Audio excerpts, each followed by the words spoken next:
Hindi maaari! Hindi ito pwedeng mangyari! Hindi ko matatanggap na matatalo ako! Hindi pa ako tapos sa mga plano ko! Pasensya ka na, Dolfo. Pero hanggang dito ka na lang. Hindi ko hahayaan na maiba ka pang magawang plano laban sa amin. Kaya habang may oras ka pa, sabi mo sa akin kung saan ang mag-ina ni Ignacio. Hindi mo sila makikita, bata. Kahit patayin mo na ako ngayon din, hindi ko hayaan na maging matagumpay kayo. Hanggang sa huli kong hininga, hindi ko sasabihin sa iyo kung nasaan sila. Di bali na. Ayoko mag-aksaya ng oras sa isang tusong aswang na katulad mo. Mahanap ko rin sila. Oras na mapatay kita.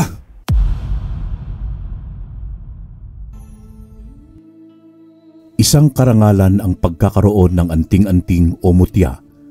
At isa ring karangalan ang pagiging isang antingero at manggagamot. Ngunit paano kung ang antingero at manggagamot ay pinagtanggol ang isang pamilya ng aswang? Magandang araw, Karine, Sir Froy, at sa masugid na mga tagapakinig ng Ang Mandalakbay Channel. Nawa ay nasa mabuting kalagayan kayong lahat. Itago niyo lamang ako sa pangalang Isaac. Nasa 65 taong gulang na ako ngayon at kasalukuyang nagpapahinga dahil sa aking katandaan. Dito na ako ngayon namamalagi sa Cebu kasama ang aking mga anak na may sarili na ring mga pamilya. Nakikitira lang din ako sa aking isang anak dahil wala na rin akong makakasama sa buhay dahil ako lang din ang mag-isa sa bahay namin dati. Kaya kinuha na rin niya ako at kinupkup. Masaya naman ako dahil kahit papaano ay nakakasama ko ang aking mga apong makukulit. Katulad ng iba, ay may karanasan din akong hindi ko makakalimutan. Isang sekretong itinago ko sa aking mga anak hanggang ngayon. Ayaw ko pa rin kasi silang mag-alala sa akin at mabahala sa aking pagkatao. Ayaw ko rin silang malagay sa kapahamakan. Pinangako ko kasi noon sa sarili kong ililihim ko sa aking mga anak ang katotohanan. Pero alam naman yon ng aking namayapa ng asawa at maging siya ay payag sa aking pagtatago ng katotohanan sa aming mga anak. Ang kwentong aking ibabahagi sa inyo ngayong araw ay nangyari noong taong 1979 sa isang bayan ng Negros nang magtungo kami roon ni tatay. Ngunit bago muna yon, sisimulan ko muna kung paano nagsimula ang lahat hanggang sa nauwi kami sa isang madugong labanan laban sa angkan ng mga aswang. Sa aking pagkakatanda, nasa 20 taong gulang pa lamang ako noon. Kasama ko ang aking ama sa iisang bahay. Kami lamang dalawa dahil si nanay at ang kapatid ko ay naiwan noon sa Cebu. Dahil sa tungkulin at misyon namin ni tatay, palagi kaming lumilipat ng lugar para tulungan ang mga taong humihingi ng tulong sa amin. Yun din ang dahilan kung bakit nagkalabuan ang relasyon nila nanay at tatay. Hindi sila magkaayos na dalawa. Kaya't pinili ni nanay na umuwi sa Cebu kasama ang aking kuya Bugoy at ate Rita. Isang manggagamot si tatay o mas kilala sa tawag na albularyo. Ito ang dahilan kung saan kami nakakaabot na lugar para lamang manggamot. Ako naman ay isang antingero. Tungkulin kong ipagtanggol ang mga taong nasa kapahamakan at muntik ng biktima ng mga aswang. Ilang aswang na rin ang aking napaslang kasama si Tatay Manuel. Si tatay ang nagturo sa akin kung paanong makipaglaban sa mga aswang. Marami siyang itinuro sa akin na hanggang sa mga sandaling yon ay ginagamit ko sa pakikipaglaban sa mga aswang at iba pang nilalang tulad ng mga engkanto. Pagmamay-ari ni Tatay Manuel ang anting-anting na Roma Trespico. Ginagamit niya ito sa kanyang paggamot at ang anting-anting na atardar naman ang ginagamit niya sa pakikipaglaban sa mga masasamang tao o kaya nilalang. Ang gamit ko namang anting-anting ay ang Infinito de Diyos. Palagi namin yung kinakargahan ng dasal at orasyon para hindi mawala ang bisa at mas lalo pang lumakas ang taglay na kapangyarihan ng mga ito. Isang hapon nun, abala ako sa pagsibak ng kahoy sa aming bakuran at si Tatay Manuel naman ay abala sa paghahasa ng aming itak. Nang biglang dumating si Mang Bonoy. Kaibigan siya ni Tatay simula nang lumipat kami roon sa Negros. Kabaryo rin namin siya kung kaya't naging malapit na rin ang loob namin sa isa't isa. Humahangos siyang tinawag kaming dalawa ni Tatay at halata sa mukha niya na nagmamadali siyang tumungo roon sa amin. Iniwan ko ang pagsisibak ko sa kahoy at maging si Tatay sa paghahanda ng kanyang itak. Oh, Bonoy! Anong balita at naparito ka? Bakit nang mamadali ka? May nangyari ba? Manuel, pwede mo ba akong tulungan? Ang anak ko kasi kahapon pa siya hindi kumakain eh. Tapos bigla na lamang siyang nagwawala. Baka kako sinapian siya ng kung anong nilalang o baka inaswang. Kinakabahan ako sa maaari mangyari sa kanya. O siya, sige pare. Kumalma ka lang muna ha. Sandali lang at hintayin mo kami. Maghahanda lamang kami ng mga dadalhin ng aking anak. Tumango naman si Mang Bonoy sa sinabing yon ni Tatay. Hindi na rin ako nag-aksaya ng panahon. Niyaya ko si Mang Bonoy na sumilong muna sa balkonahe namin. Pagkatapos ko siyang yayain, ay sumunod na rin ako kay Tatay nang pumasok siya sa loob ng bahay. Hindi ko maiwasan na mga sandaling yon ang mapaisip ng malalim kung sino na namang aswang ang nagkakalat ng lagim sa aming baryo. Ilang buwan na rin kasi noon na walang paramdam na kakaiba ang mga aswang sa aming nayon. Wala ni isang biktima. Tay, sa tingin mo, aswang na naman ang may gawa nito sa anak ni Mang Bonoy o isang engkanto? Yan ang hindi ko pa alam, anak. Malalaman din natin yan mamaya kapag naroon na tayo sa bahay ni Paring Bonoy. Kinakailangan ko munang tignan ang anak niya para malaman natin kung sino ang salarin. Kung ano man ang salarin. Kailangan natin maghanda para makipag-usap dito. Mukhang wala naman tayong nakausap na matinong mga nilalang simula noon, Tay. Halos yata lahat nilalabanan natin eh. Ayaw kasi nilang magpatalo. Meron namang mga nadadala sa takot at pakiusap. Huwag kang mag-alala. Matutulungan din natin si Paring Bonoy. O ano, handa ka na ba? Oo, Tay. Dala ko na yung itak mong bigay sa akin at ang buntot ng pagi. Ewan ko na lang kung hindi matatakot ang aswang nito o engkanto na kalabanin tayo. Huwag kang masyadong kampante, anak. Hindi natin alam ang takbo ng mga nilalang sa mga araw na ito. Masyadong mabangis at mayroong hindi.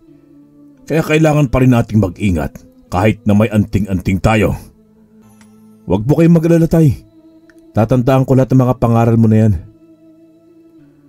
Noong matapos na kami sa paghahanda ni Tatay, ay kaagad na tumungo si Tatay kay Mang Bonoy sa balkonahe. Ako naman ay sinara ang mga bintana at pinto ng aming bahay bago ako sumunod sa kanilang dalawa. Habang naglalakad kami sa daan patungo sa bahay ni Mang Bonoy, ay sinabi niya sa amin kung paano nangyari ang lahat at kung bakit nagkagunoon ang kanyang anak na si Oman.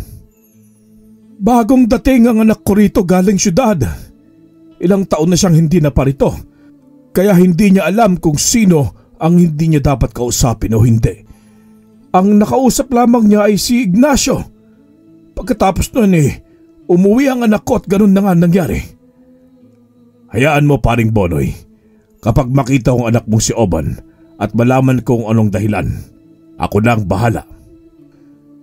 Pagdating namin sa bahay ni Mang Bonoy, ay kaagad niya kaming pinapasok sa loob.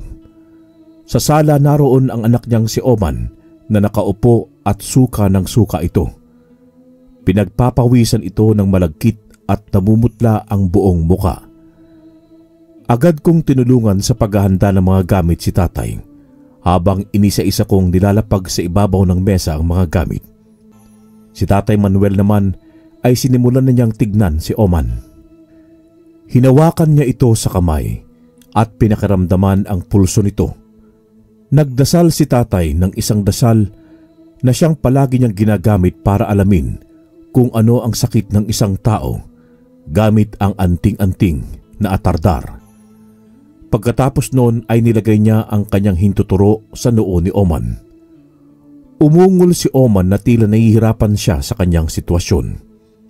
Mas lalo siyang namawis at namilipit sa sakit na kanyang nararamdaman. Paring Bonoy, maghanda ka ng isang balde ng tubig. Anak, tulungan mo ko sa pagluluto ng mga kasangkapan na ipapaligo natin kay Oman.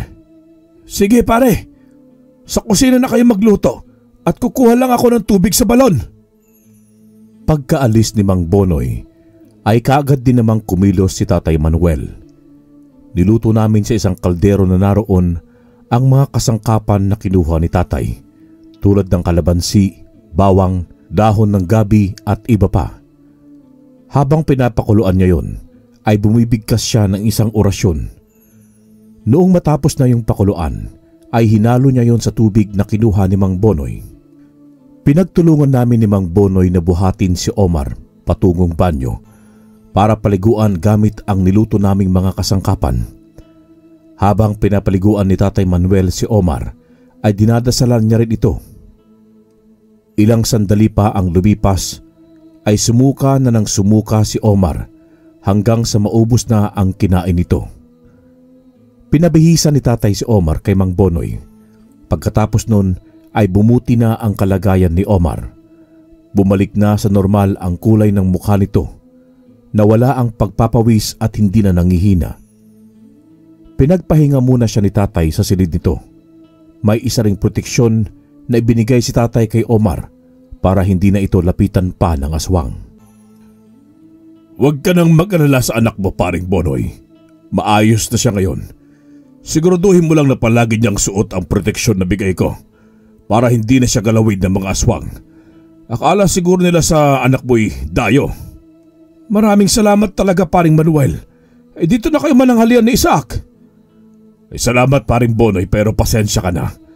May kailangan pa kaming puntahan ng aking anak sa mga oras na ito. Hindi namin kailangan na ipagpaliban ito.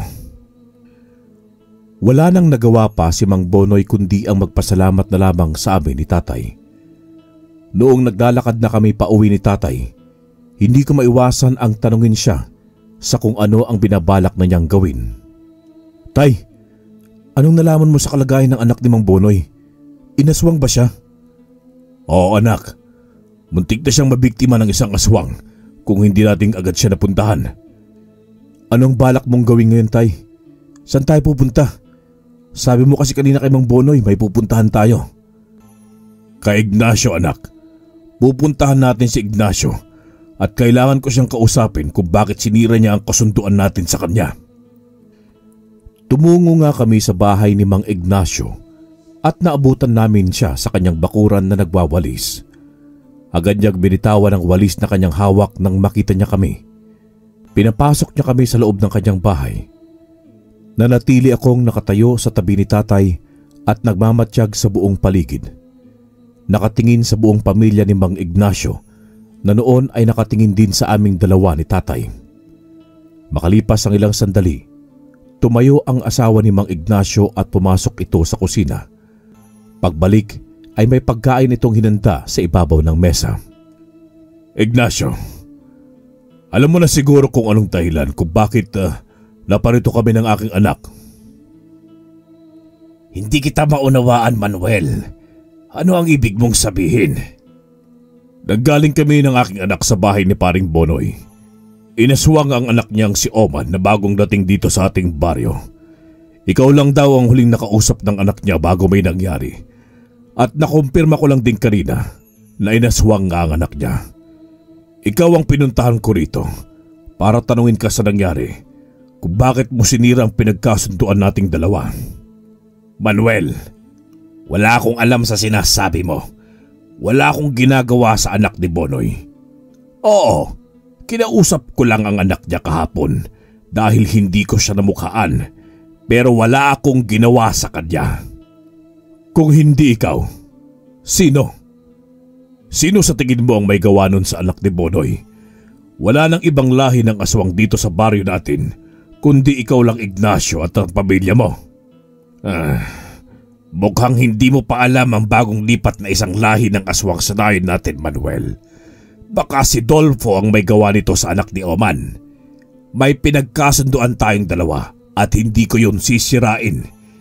Isang matibay ang pag-uusap natin na yon. Kaya kung kailangan mo ng tulong, ay tutulungan kita. Kung ganon, malinaw sa akin na wala kang kinalaman sa nangyari sa anak ni Bonoy. Sabihin mo kay Dolfo na huwag siyang gagawa ng bagay na ikakapahamak ng mga tao sa nayon natin. Ikaw na rin ang bahalang magpaalala sa mga kalahi mo ang tungkol sa pinagkasunduan natin. Ikaw ang leader nila, Ignacio. Kaya umaasa ako na mananatili ang kapayapaan sa dalawang lahi. Ako na ang bahalang magsabi sa kanila, Manuel. Balitaan kita kapag ano ang nangyari. Siya, sige. Isa pa, huwag mong kakalimutan na sabihin sa akin kung sino ang may sala rin sa nangyari sa anak ni Bonoy. Tumango si Mang Ignacio sa sinabing yon ni tatay. Pagkatapos ng pag-uusap, ay umuwi na rin kaming dalawa sa bahay. Pinag-usapan naming dalawa ni tatay kung ano ang aming gagawin oras na malaman namin kung sino ang aswang na may gawa nun sa anak ni Mang Bonoy. Noong sumapit ang 6:00 ng gabi, nagsagawa na kami ng orasyon ni tatay para protektahan ang aming mga sarili sa kung anumang kapahamakan ang magbabanta sa amin ng mga sandaling yon. Isa pa, hindi kami sigurado kung nagsasabi nga ba ng totoo sa amin kanina si Mang Ignacio o hindi. Sa kalagitnaan ng aming pag-uorasyon, nang makarinig kami ng pagtawag sa labas, tumayo si tatay mula sa pagkakaluhod. Ako naman, pinagpatuloy ko ang aming pagdarasal. Narinig ko ang boses ni Mang Ignacio sa labas. Noong marinig ko ang balita na sinabi niya kay tatay, ay mabilis akong tumayo at kinuha ang aking latigo na nakasabit sa dingding. Kung ganon, sinasabi mo sa akin na si Dolfo nga ang may gawa nito sa anak ni Bonoy? Oo, Manuel. Kinausap ko siya kanina ngunit hindi siya nakinig sa akin. Hindi niya raw ako kalahi at wala siyang sinusunod na leader. Isa pa raw ay hindi niya kayo kinilang dalawa ng anak mo. Hindi raw siya nagpapadikta sa isang albularyo at antigero. Pasensya ka na, Manuel. Ginawa ko naman ang makakaya ko para kumbinsin si Dolfo. Ngunit wala na akong magagawa kung ayaw niya.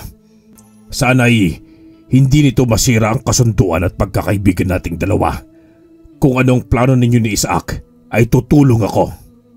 Kung ayaw niyang makinig sa iyo, Mang Ignacio, huwag niyo na siyang pilitin pa. Hindi ko inasahan na matigas pala ang ulo ng bagong lipat na aswang dito sa ating nayon. Mukha ngang wala siyang alam tungkol sa aming dalawa ni tatay kung bakit wala siyang pakialam. Maghanda na tayo, anak. Kailangan natin kausapin si Dolfo. Magpapakilala tayo sa kanya. Kung ayaw niya makinig sa atin, mapipilitan tayong kalabanin siya. Hinintay kami ni Mang Ignacio na makapaghanda ni tatay at sinamahan niya kami patungo sa bahay ni Mang Dolfo. Pagdating namin doon ay nakapatay ang ilaw ng buong bahay. Pero naamoy namin ni tatay ang malansang amoy na nanggaling sa loob ng bahay. Wala na kaming hinintay pa ni Tatay Manuel at agad naming pinasok ang bahay na yon. Hinanap agad namin si Dolfo pero walang katao-tao sa loob ng bahay. Paglabas namin ay nawala bigla si Mang Ignacio. Nagkatinginan kaming dalawa ni Tatay Manuel at pinagtagpi-tagpi ang buong pangyayari. Tinalasan ko ang aking pakiramdam sa buong paligid at hinanap ang kakaibang presensya. Tay, ano sa tingin mo ang nangyayari? Hindi ko rin alam, anak. Pero sa tingin ko'y pinagkaisahan tayo ni Ignacio. Mukhang niloloko niya tayong dalawa. Kung ganon, sinira niya ang kasunduan natin sa kanya. Hindi na matibay ang usapan at pakikipagkaibigan natin sa isang tulad niya. Wala na tayong magagawa ron, anak, kundi tanggapin na lang natin at ituring na siyang kaaway. Batid niya na kapag sinira niya ang kasunduan, iisa lang ang ibig sabihin nun, hindi na siya tapat. Dito ka lang, tay. Susuyurin ko lang ang buong gubat. Nagpaiwan naman si tatay sa bahay ni Dolfo para abagan si Mang Ignacio doon. Ako naman ay mabilis na tumungo sa gubat para hanapin ko si Mang Ignacio kung tumakas nga ba siya at nilagay niya kami ni Tatay Manuel sa kanyang patibong. Napatigil ako sa aking paglalakad nang matanaw ko si Mang Ignacio na nakatayo sa unahan. Tila hinihintay niya ako kanina pa. Humigpit ang pagkakahawak ko sa aking latigo habang humahakbang palapit sa kanya. Mang Ignacio, anong ibig sabihin nito? Hindi ba't may kasunduan tayo? Bakit tila nagbagong isip mo? Wala na akong dapat pang alalahanin sa kasunduan ko sa inyo. Naghihirap na kaming hindi makakain ng karne ng tao. Nagkasakit ang asawa ko at ayaw ko siyang mamatay. Pero bago ko yun magawa, kinakailangan ko muna kayong tapusing mag-ama. Tama si Dolfo. Kung susunod kami sa kagustuhan ninyo, kami ang kawawa sa huli. At yun ang hindi ko hahayaan na mangyari. Naniwala ka naman agad sa sinabi ng Dolfong yun. Walang mangyayaring masama sa inyong mga aswang hanggat kumakain kayo ng karne ng mga hayop. Ilang taon na ninyong ginagawa yan, Mang Ignacio. Wala namang nangyari sa inyong masama. Natural lamang na manghina kayo dahil karne ng hayop ang kinakain ninyo.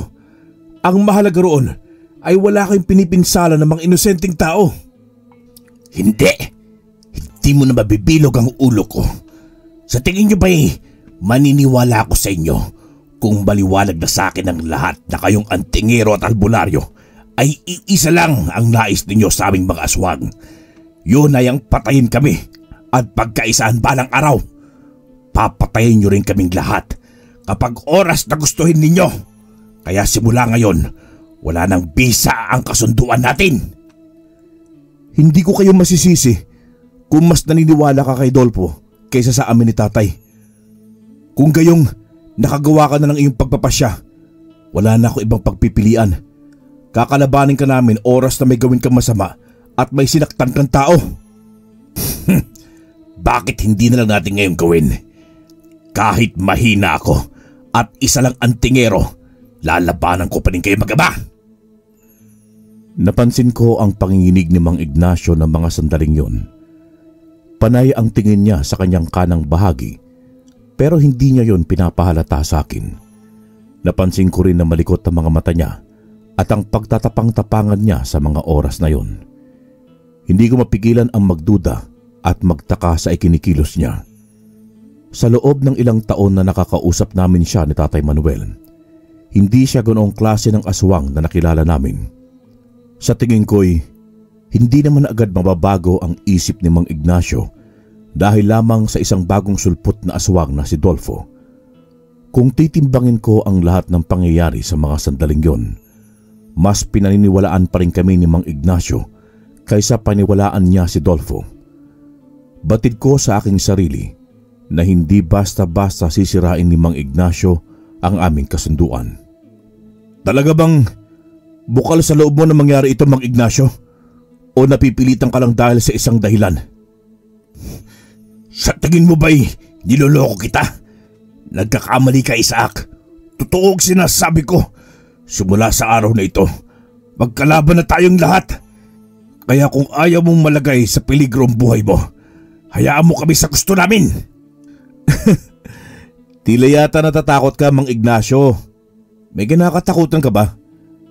Natatakot ka ba sa akin? Wala naman akong ginagawang masama para katakutan mo ako ng ganyan. Ha? Sa tingin mo ba'y natatakot ako sa'yo? Bakit naman ako matatakot sa isang katulad mo? Wala akong inaatrasan na laban ni Isaac, alam mo yan. Kayo ng amo mo na si Manuel, bago pa tayo nagkasundo noon. Gumiti lamang ako sa sinabing yon ni Mang Ignacio. Noon ay nakumpirma kong natatakot siya at napipilitan lamang gawin na kalabanin kaming dalawa ni Tatay. Lalo pat nararamdaman ko ang kakaibang presensya sa hindi kalayuan.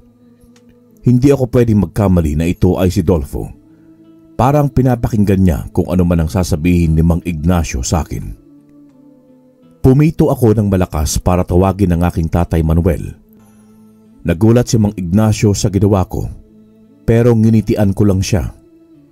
Ilang sandali lang ay dumating na si Tatay Manuel habang dala-dala ang kanyang itak. Nagalit agad siya nang makita niya si Mang Ignacio sa aming unahan, pero agad ko naman siyang pinigilan. Binulong ko sa kanya ang mga naobserbahan ko. Sinigurado ko na si Tatay Manuel lamang ang nakakarinig doon at hindi maririnig ng aswang na si Dolfo. Noong maunawaan ni Tatay Manuel ang aking sinabi sa kanya, ay tumango siya sa akin. Hinarap niya si Mang Ignacio at kinausap niya ito. Ignacio, alam ko na naguguluhan ka lamang sa mga sandaling ito. Baka pwede mong pag-uisipan muna ang lahat. Nakapagtataka naman na biglaan na lamang nag-iba ang isip mo. Maayos pa kanina ang usapan natin ha. May ginawa ba si Dolfo sa'yo kaya nagbago ang isip mo? Wala siyang ibang ginawa, kundi gisingin ng pag-iisip kong matagal na ninyong binibilog na mag-ama. Hindi ako makapapayag na habang nabubuhay ako'y diktahan niyo lamang kung ano ang dapat kong gawin. Kung ano man ang ginawa sa'yo ni Dolfo, sabihin mo sa amin, Ignacio. Tutulungan ka namin. Diyan kayo nagkakamali, Manuel. Mali kayo ng akala. Walang ginawa si Dolfo sa akin. Ako ang kusang tumungo sa inyo para linlangin. Ngayon naririto na kayo. Sisiguraduhin ko na mapapatay ko kayong mag-ama. Mabilis na sumugod si Mang Ignacio patungo sa kinaroroonan namin ni Tatay Manuel.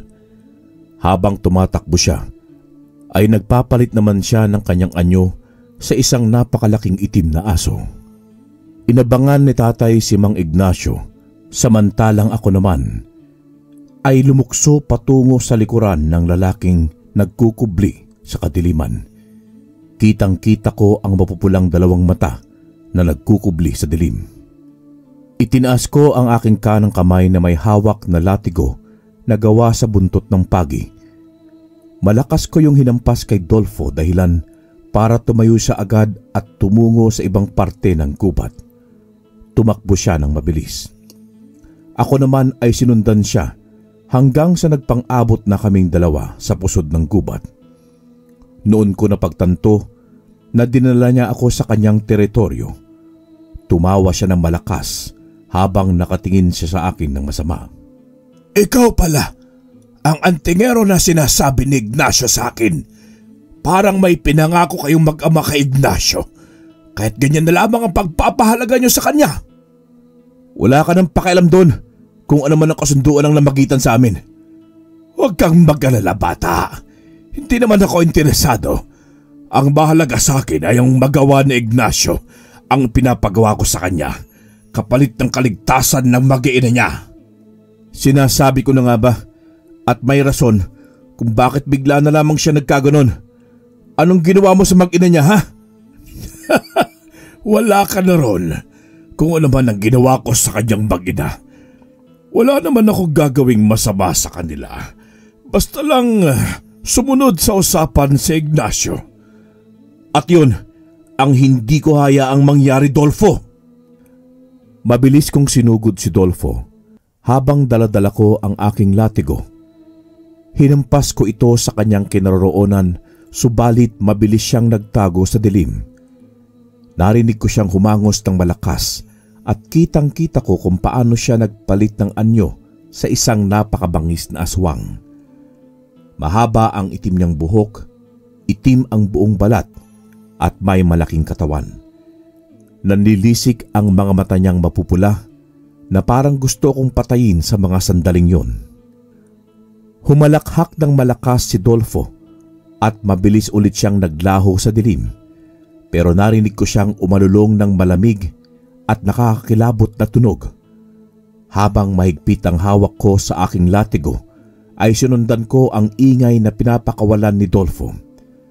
Sinusundan ko ang bawat kaluskos sa mga patay na dahon sa lupa at ang paggalawan ng mga damo.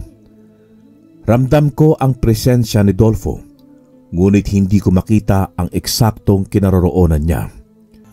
Lumabas ka, Dolfo! Huwag kang magtago sa dilim! Ano, Isaac?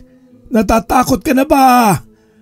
Akala ko ba'y papatayin mo ko para mailigtas mo ang mag-ina ni Ignacio? Isa kang tanga, Isaac. Walang antingero na kinakaibigan ng isang aswang. Walang antingero na nililigtas ang pamilya ng isang aswang. Hindi ba dapat pinatay mo na si Ignacio at ang pamilya niya? Pero bakit hindi mo ginawa? Hinihintay niyo pa ba na kayo ang sasalakayin sa likod ni Ignacio? Tumahimik ka, Dolfo.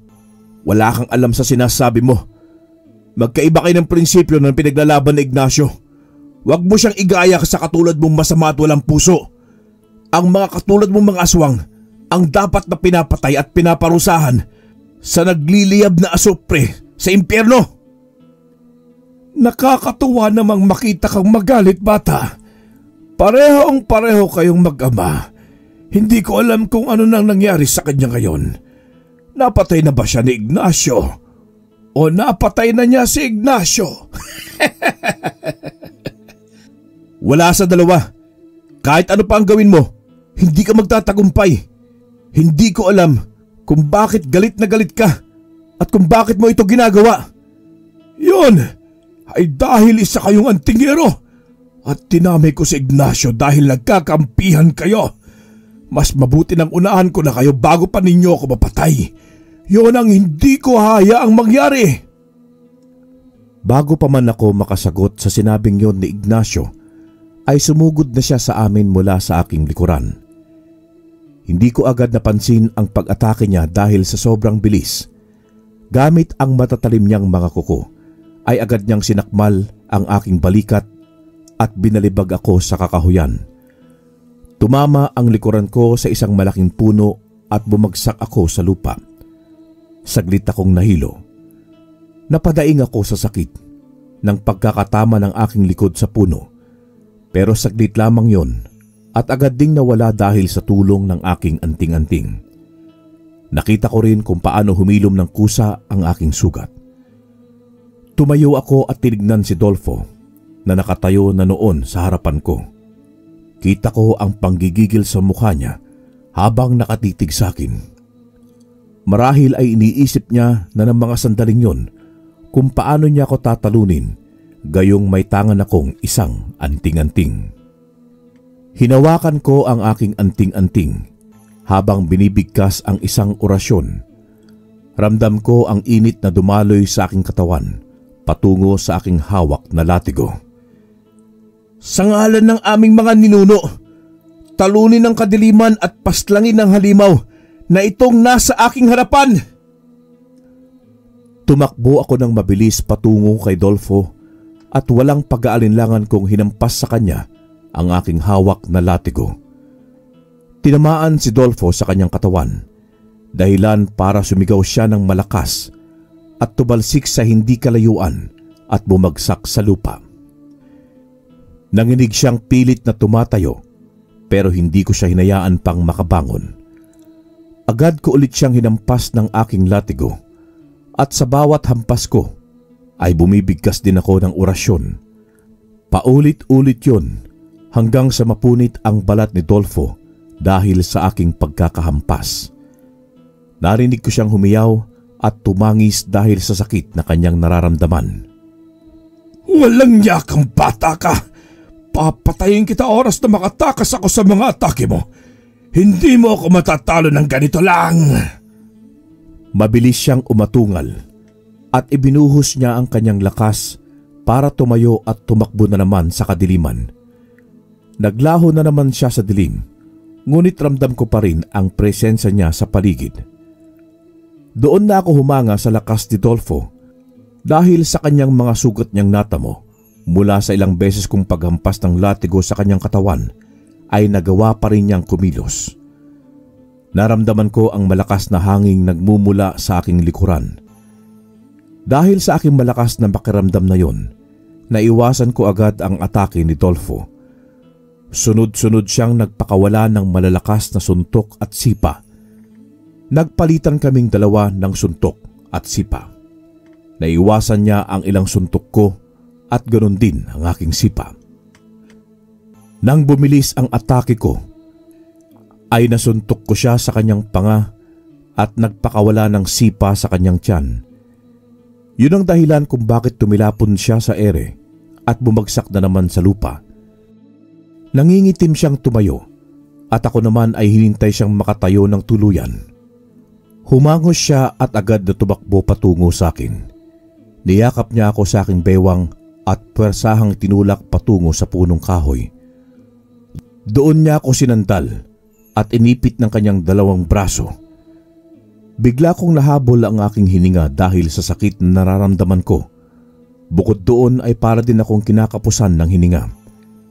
Sinubukan kong kumawala mula sa kanya pero masyadong malakas ang pagkakaipit niya sa akin.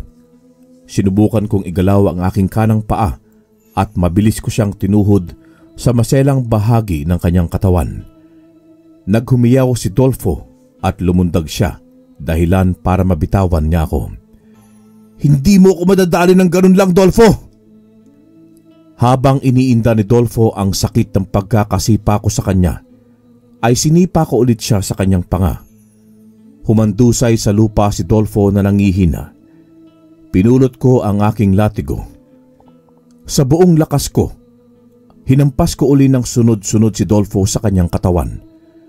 Tumama ang ilan sa kanyang dibdib at sa bawat hampas ko'y binibigkas ko ulit ang orasyon. Humiyaw si Dolfo at nanginig sa sobrang sakit na kanyang natatamo. Naghuhumiyaw siya. Hindi maaari! Hindi ito pwedeng mangyari! Hindi ko matatanggap na matatalo ako! Hindi pa ako tapos sa mga plano ko! Pasensya ka na, Dolfo, pero hanggang dito ka na lang. Hindi ko hahayaan na maiba ka pang magawang plano laban sa amin. Kaya habang may oras ka pa, sabi mo sa akin kung saan ang mag-ina ni Ignacio. Hindi mo sila makikita, bata. Kahit patayin mo na ako ngayon din, hindi ko hayaan na maging matagumpay kayo. Hanggang sa huli kong hininga, hindi ko sasabihin sa iyo kung nasaan sila. Di bali na. Ayoko mag-aksaya ng oras sa isang tusong aswang na katulad mo. Mahanap ko rin sila. Oras na mapatay kita. Binuhat ko si Dolfo ng buong lakas at hinampas ko siya sa lupa. 5 beses ko yung nagawa hanggang sa tuluyan siyang magkalasog-lasog at madurog ang kanyang bungo sa ulo.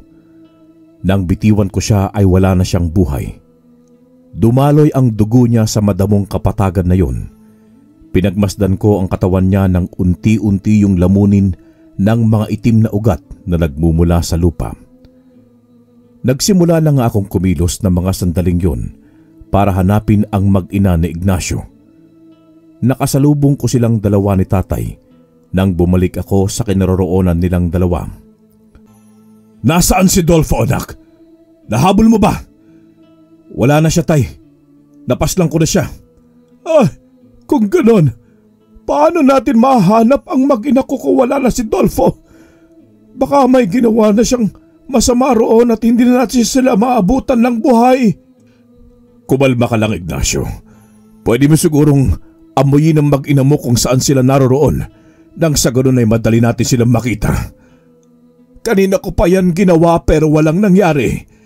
Kaya nag-aalala ako kung anong ginamit ni Dolfo at hindi ko matagpuan ang mag-ina ko. Hindi ako mapakali at baka may ginawa na sa kanila ang mga tauhan ni Dolfo. Huwag kang mag-alala, Mang Ignacio. Narito kami ni tatay para iligtas ang mag-ina mo. Magtulungan tayo sa paghahanap. Magsisimula tayo sa mga lugar na posibleng pagdalhan ni Dolfo sa mag-ina mo. Habang naghahanap kami, ay nalaman kong kinuha ng mga tauhan ni Dolfo ang mag-ina ni Mang Ignacio. Habang kinakausap niya ito sa ginawa sa anak ni Mang Bonoy. Dahil daw doon, tinakot ni Dolfo si Mang Ignacio na may gawin itong masama sa mag-ina niya. Oras na lumubag ito sa kanilang usapan na yon. Sinubukan daw naman laban ni Mang Ignacio kay Dolfo, subalit mas malakas si Dolfo sa kanila dahil kumakain ito ng tao. Kaysa sa kanila na karni lamang ng mga hayop ang kinakain. Wala daw magawa si Mang Ignacio kung hindi ang gawin ang inutos sa kanya ni Ignacio. Napatigil kaming tatlo at naisipan ni tatay na gumawa ng isang orasyon para gamitin ng kanyang balintataw. Pero tay, makapangyarihan ang orasyon na gagamitin mo para gamitin ang iyong balintataw. Wala kang sapat na lakas para gawin ito. Baka ikapahamak mo ito kapag matagalan ka sa paggamit. Hindi yun mangyayari, anak. Alalain mo lamang ako at magtatagumpay tayong dalawa. Ito lang ang paraan para mahanap natin ang mag-ina ni Ignacio. Hindi tayo pwedeng mahuli dahil baka may binabalak na masama ang kung sino mang pinag-iwanan ni Dolfo sa mag-ina ni Ignacio. Tumango na lamang ako sa sinabing yon ng aking tatay. Hinayaan ko siyang gumawa ng orasyon para gamitin ang kanyang balintataw. Hinila ko naman si Mang Ignacio palayo para hindi namin magambala ang pagsasagawa ng ritual ni tatay. Lumuhod si tatay at saka may mga salita siyang binigkas pero hindi na yun umabot sa aking pandinig. Lumakas ang ihip ng hangin at pagkatapos ng ilang sandali, tumayo si Tatay Manuel. Nagsimula siyang maglakad at agad namin siyang sinundan ni Mang Ignacio. Mahaba ang nilakad namin hanggang sa makarating kami sa kabilang bundok. Nagtungo kami sa isang liblib na lugar at naabutan namin doon ang mga kalalakihan na nagkakasiyahan. Nagiinuman ang mga ito habang humahalakhak. Nasa bilang 10 silang lahat at sa hinuha namin ay sila ang mga kampon at kasamahan ni Dolfo. Sigurado ka ba, Manuel, na narito ang mag-ina ko? Oo, Ignacio. Sigurado ako. Ito ang nakita ko sa aking balintataw. Hindi ako pwedeng magkamali at hindi naman ako lulukohin ng sarili kong orasyon. Iisa lang ang paraan para masiguro natin kung narito nga ang mag-ina mo, Mang Ignacio. Kinakailangan kong tignan ang loob ng bahay kung nasa loob ang mag-ina mo. Kung gagawin mo yon, makikita nila tayo. Malalaman nilang nandito tayo at sinasalakay sila. Kung ganon, tatawagin ko na lamang ang pansin nilang lahat. At ikaw, Mang Ignacio, tignan mo ang loob ng bahay kung naroon ang mag-ina mo. Tay, manatili ka lang dito at magmatiyag. Sige, payag ako sa gusto mong mangyari, anak. Payag din ako. Tumango ako sa kanilang dalawa. Pagkatapos nun ay humugot ako ng isang malalim na hininga. Itinago ko ang aking latigo sa likuran at saka ako lumabas mula sa pinagkukublihan naming puno. Tumikim ako para matawag ang pansin ng mga kalalakihan na naroon. Bigla silang napatigil sa kanilang kasiyahan at tumingin sa akin. Tumayo ang isa na may malaking katawan at makapal ang bigote. Sa anyo nito ay nababatid kong ito ang pinuno nilang lahat. Kumunot ang aking noo noong mamukhaan ko siya. Hindi ko lang matandaan kung saan ko siya nakita. Sa dami ng mga aswang na nakasalamuha ko ay hindi ko na sila matandaang lahat. Sa isip ko ay marahil ang lalaking ito ay isa sa mga nakalaban ko noon. Tinignan ako nito mula ulo hanggang paa na para bang kinikilala niya ako. Noong makilala niya ako ay agad siyang gumiti. Mga kasama, mukhang siniswerte naman niya na tayo ngayon. Akalain mo't dinalaw tayo ng isang antingero sa bayang ito. Mukha yatang sumusuko na siya sa atin. Hindi ako nagpunta para diyang kaibigan. Narito ako para hanapin ang mag-ina ni Mang Ignacio. Kilala mo siguro siya.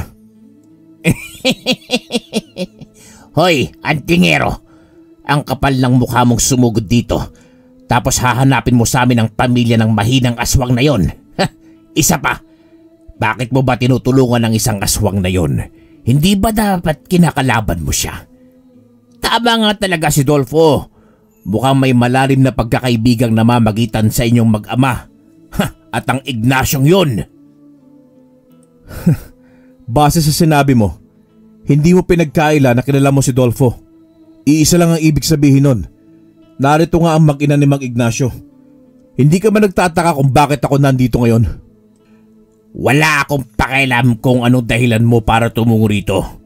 Pero sisiguraduhin kong puputulin ko ang ulo para ibigay ko kay Dolfo. Paniguradong matutuwa ang aming pinuno kapag nangyari yon. Akalain mo, at ang antingero na gusto-gusto niyang patayin, nandito at ang mismong sarili ang nagdala sa hukay. Ha? Paano pa matutuwa ang isang bangkay na? Anong sabi mo? Anong bangkay, ha? Narinig mo naman, isa ng bangkay si Dolfo na pinuno ninyo. Nilamon na siya ng lupa at dinala sa sarili niyang hukay. Hindi! Hindi totoo yan sinasabi mo! Hindi basta-basta mamamatay ang pinuno namin! Hindi ko pipilitin kung ayaw niyong maniwala. Ang gusto ko lang ay bawiin ang mag-ina ni Mang Ignacio mula sa inyo. Kung ayaw niyong madaan sa maayos na usapan, ibibigay ko sa inyo gusto niyo laban. Sa mga sandaling yon, nakita ko si Mang Ignacio na pumasok na sa loob ng bahay. Ngumiti ako habang tinitignan ang lalaking umuusok na ang ilong dahil sa inis at galit sa akin. Sumigaw siya ng malakas habang nakukuyom ang kanyang dalawang kamay at ganoon din ang kanyang mga kasama. Parang gusto na nila akong sakmalin at patayin. Hinugot ko ang aking latigo mula sa aking likuran. Umatras ang lalaki. Noon ko rin naalala ang pangalan nito, si Gobo. Tumingala sila sa langit at umalulong ng malakas. Parang ang boses nila ay nanggaling sa pinakailalim na lupa. Pinagsusuntok nila ang kanilang dibdib habang nagpapalit ng kanilang mga anyo. Malalaki ang kanilang katawan katulad ng anyo ni Dolfo noong magpalit siya ng anyo. Walang duda na mga kalahi niya ang mga ito. Nagkamali ka ng pinasukang lugar, Isaac. Ipaghihiganti ko ang pagkamatay ng aming pinuno. Ako ang mismong papatay sa'yo. Wala akong kasalanan kung bakit siya namatay. Siya ang sumugod sa amin. Kinakailangan ko lang protektahan ang sarili ko laban sa kanya. Isa pa, ang mga aswang na masasamang tulad ninyo ay kinakailangang patayin. Nang sa ganon, hindi na kayo maghasik pa ng lagim. Gawin mo na ang gusto mong gawin at gagawin namin ang gusto namin gawin. Handa kaming mamatay basta masiguro lamang namin na may pagiginti namin ang aming pinuno at ang iba pang mga aswang na pinaslang mo at ng iyong ama. Kung yan ang gusto mo'y pagbibigyan kita, Gobo. Handa akong kalabanin ka kasama ang aking ama. Pumito akong muli para tawagin uli ang aking tatay Manuel. Lumabas siya mula sa kanyang pinagtataguan. Tumabi siya sa akin at hinarap niya rin ang mga aswang na nasa harapan. Natanaw ko sa hindi kalayuan na nakalabas na si Mang Ignacio. Karga na niya ang kanyang anak at hila-hila na niya ang kanyang asawa. Ngumiti kami ni Tatay Manuel. Hinanda ang aming sarili at mabilis na sinugod ang mga aswang sa aming harapan. Hindi naman nagpahuli ang mga ito at lumaban din sa amin. Huwag kang mag-alala, anak. Kasama mo ako sa laban na ito. Hindi natin hahayaang magtagumpay ang mga ito. Isang karangalan na makasama ka ulit sa labang ito, Tay. Dalawang mag-amang antingero lang kayo at nag-aakalang mapipigilan nyo kami? Mga hangal, kakainin namin kayo ng buhay. Ito na ang katapusan mo, Gobo. Kung akala mo'y makakatakas ka muli sa talim ng aking itak, pues nagkakamali ka.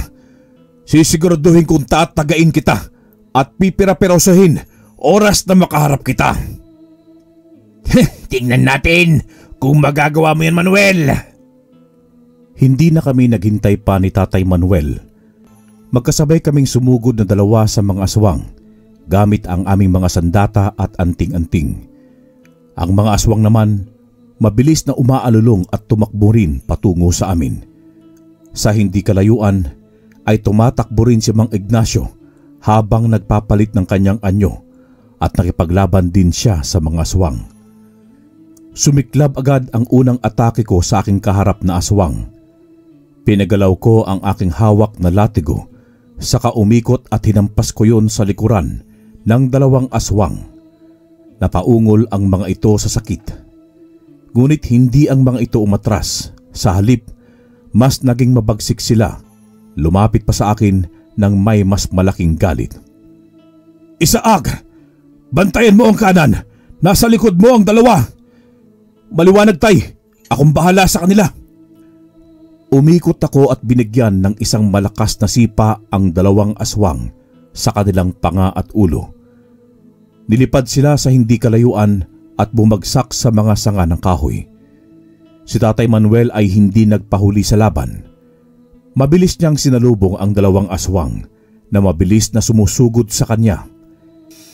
Isang malakas na saksak mula sa kanyang itak ang tumama sa dibdib ng isa. Ang isa naman ay pinutulan niya ng ulo. Bumagsak ang dalawa sa lupa at nangisay ang mga ito bago sila nalagutan ng hininga. Hindi ko akalain na magaling nga kayong mag-ama.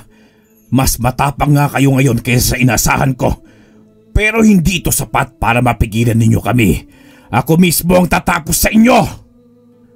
Si Gobo mismo ang mismong sumugod sa aming dalawa ni Tatay Manuel. Nagngangalit ang mapupula niyang mga mata habang tumatakbo patungo sa amin.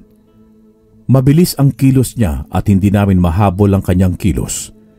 Nakita ko na lamang na tumilapon si Tatay Manuel sa kakahuyan at bumagsak sa lupa. Ako naman, isang mabilis na anino ang biglang lumapit sa akin at sinuntok ako sa aking mukha. Hindi pa nakontento si Gobo at hinila niya ako sa aking damit at binagsak niya ako sa lupa.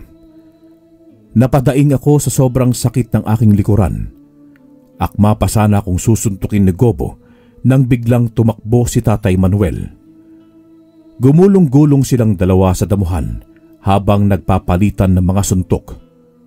Ako naman, tumayo kahit na medyo hilupa mula sa pagkakahampas ni Gobo sa aking katawan. Hinawakan ko ang aking latigo na mahigpit at pinaghahampas ang mga kasamahan ni Gobo. Naghumiyaw ang mga ito. Hindi na ako nag-aksaya pa ng panahon. Lumapit ako sa kanila at pinagbabalik ko ang kanilang liig hanggang sa tuluyan silang humandusay. Ngayon, natikman na ninyo ang bangis ng isang antingero. Tinignan ko si Tatay Manuel at naguluntang ako nang napailaliman na siya ni Gobo at pinagsusuntok niya sa muka ang aking ama. Sa galit ko ay tinakbo ko ang distansya naming dalawa. Hinawakan ko ng mabilis si Gobo sa kanyang balikat at buong lakas ko siyang hinila. Hinawakan ko siya sa kanyang kamay at pinaikot-ikot ko siya hanggang sa tuluyan ko siyang bitawan.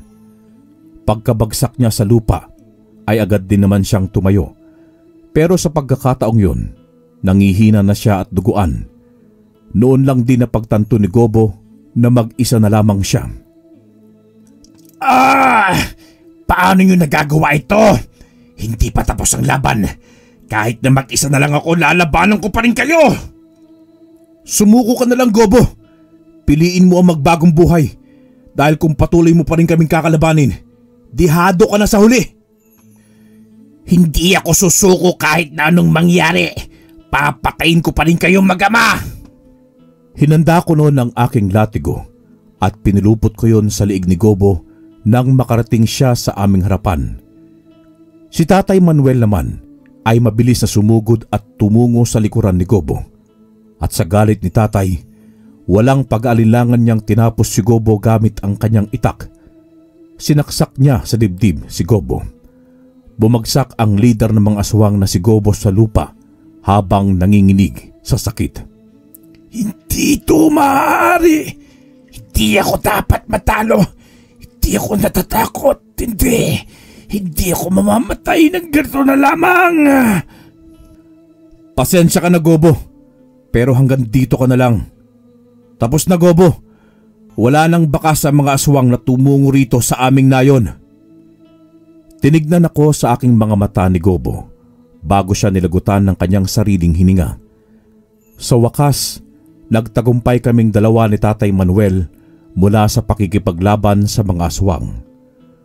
Tumayo ako ng maayos at lumapit ako kay Tatay Gobo at niyakap ko siya ng mahigpit.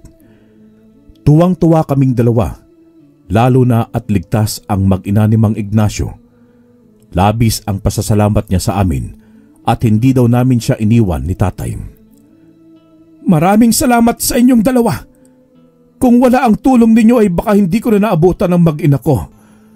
Simula sa araw na ito'y tatanawin kong utang na loob ang inyong ginawa para sa akin. Wala kang dapat na pagbayaran, Ignacio. Tungkulin namin na tumulong sa aming kapwa sa oras naming makakaya. Ngayon umuwi na tayo at magpahinga. Ay, nakakapagod ang gabing ito. Mabuti pa nga, Tay.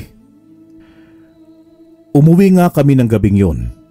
At habang naglalakad sa daan, nabanggit ni Mang Ignacio kay Tatay na nais nilang ipakuha ang bertud sa kanilang mga katawan para mawala ang kanilang pagiging aswang. Sa paraan daw na ito, ay mabubuhay na raw silang normal. Masaya naman na pumayag si Tatay Manuel, lalo na sa ideyang matutupad na rin ang kagustuhan nila. Simula noong nakuha na ang bertud sa katawan ng Mang Ignacio, ng kanyang asawa at ng mga anak nila, ay nabuhay na sila ng isang normal na tao. Naging payapa na rin ang aming nayon na yon pagkatapos naming talunin si Dolfo at si Gobo.